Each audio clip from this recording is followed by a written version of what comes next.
Você já presenciou algo tão incrível, tão grandioso, que só poderia ser obra de Deus?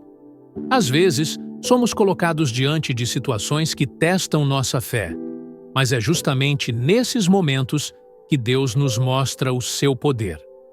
Hoje, vou te contar uma história poderosa, onde o céu respondeu à fé de um homem. É a história de Elias e os profetas de Baal no Monte Carmelo, um verdadeiro confronto entre a verdade e a mentira, entre o poder de Deus e os falsos ídolos. No tempo de Elias, o povo de Israel vivia um período de crise espiritual e moral. O rei Acabe, influenciado por sua esposa Jezabel, havia introduzido a adoração a Baal, um falso deus em Israel.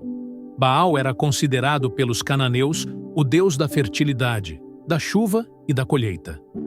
Muitos israelitas, temendo a escassez e buscando prosperidade, começaram a se voltar para Baal, abandonando o verdadeiro Deus, o Senhor. Essa idolatria trouxe divisão ao coração do povo. Muitos ainda reconheciam o Deus de seus pais, mas estavam seduzidos pelas promessas fáceis de Baal. Outros estavam completamente afastados do Senhor, e havia uma enorme confusão sobre quem era o verdadeiro Deus. Essa mistura de crenças levou o povo a se afastar dos mandamentos e a viver em pecado, trazendo seca e fome sobre a terra, como julgamento de Deus. Foi nesse cenário que Elias, o profeta do Senhor, levantou-se com coragem.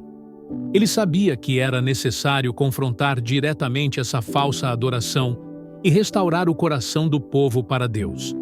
Por isso, ele propôs um desafio ousado: reunir o povo de Israel e os 450 profetas de Baal no Monte Carmelo.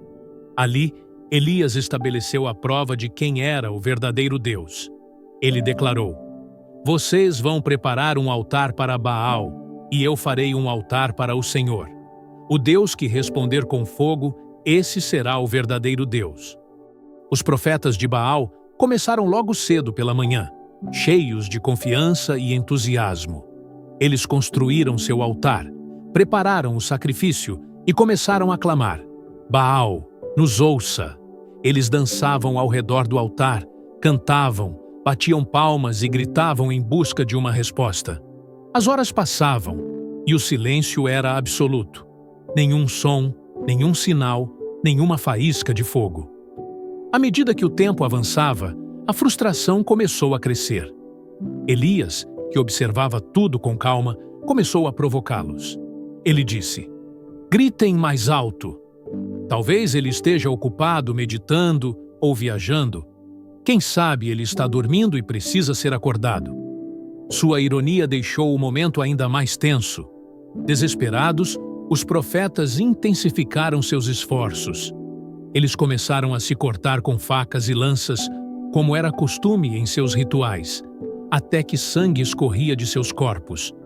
Tudo isso na tentativa de mostrar sua devoção e atrair a atenção de Baal. Mas, mesmo depois de horas de clamores frenéticos e gestos extremos, o silêncio continuava absoluto. Baal permaneceu mudo, e sua impotência foi exposta diante de todo o povo. Chegou então a vez de Elias. Enquanto todos observavam em silêncio, ele começou restaurando o altar do Senhor, que havia sido destruído. Para isso, Elias usou 12 pedras, cada uma representando as 12 tribos de Israel. Um lembrete visual de que o povo pertencia ao único Deus verdadeiro. Ele construiu o altar com cuidado e reverência, arrumando a lenha e colocando o sacrifício sobre ela. Mas Elias não parou por aí. Ele fez algo completamente inesperado e até ousado.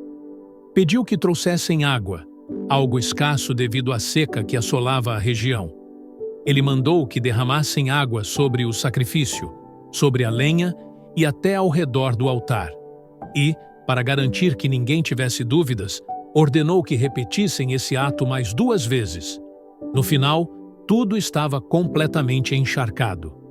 A água escorria pelas pedras e preenchia a vala que Elias havia cavado ao redor do altar. A cena era impressionante. um altar que, aos olhos humanos, seria impossível de incendiar. Mas Elias sabia que não se tratava de algo humano. Ele se colocou diante do altar e orou com simplicidade, mas com profunda fé. Ó Senhor, Deus de Abraão, Isaque e Israel, prova hoje que Tu és Deus em Israel, e que eu sou Teu servo, e que fiz todas essas coisas por ordem Tua. Responde-me, Senhor, responde-me, para que este povo saiba que Tu, ó Senhor, és Deus, e que estás trazendo o coração deles de volta para Ti. O silêncio era absoluto enquanto o povo aguardava. Todos os olhos estavam fixos no altar e no céu.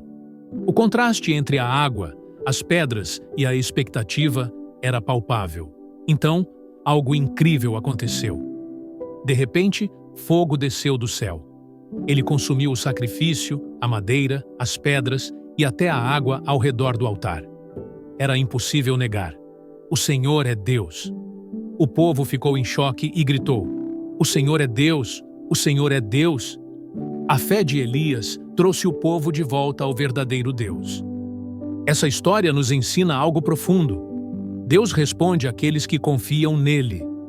Não importa quantos estejam contra você ou quão impossível pareça a situação. A verdade sempre prevalece, e o poder de Deus nunca falha. O que está desafiando sua fé hoje? Lembre-se, Deus é fiel e está no controle.